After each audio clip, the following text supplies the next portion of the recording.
Today we're going to be talking a little bit more about internet capital markets. I think we should, dude. I think it's brewing. yeah, I feel it resonating with the thesis a bit. The more I see vibe code, you know, I see The struggle, I see the struggle and the pain, but then the breakthrough.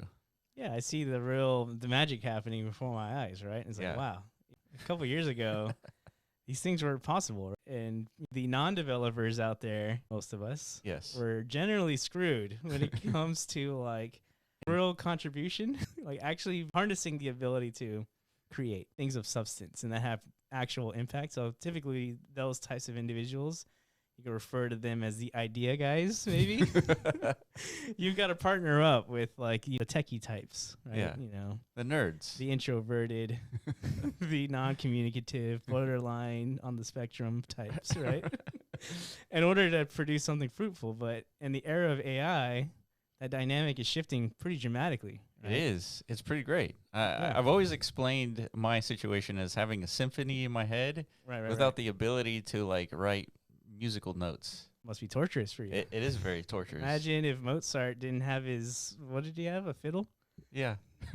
One of those things? Is that what he was? I guess. Or was he the piano guy? He's one of those, right? Imagine he didn't have his instrument, dude. Must have been a torturous existence for him, right? Right. But fortunately, he had it, so his symphony had a way to get out of his head. Yeah, exactly. But yeah, so now everybody has these tools. I don't think everybody's aware of the fact that they can get their hands on these tools and like do useful things with them yet.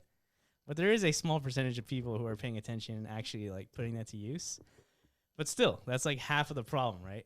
Yeah. Like, it's not just being able to have the ability to create and like, you know, become technical.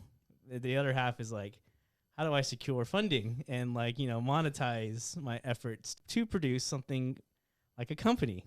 So that's where like the on-chain rails come in, and the internet capital market thesis, I think, makes a lot of sense, right? Where you can combine these two and create like a super system.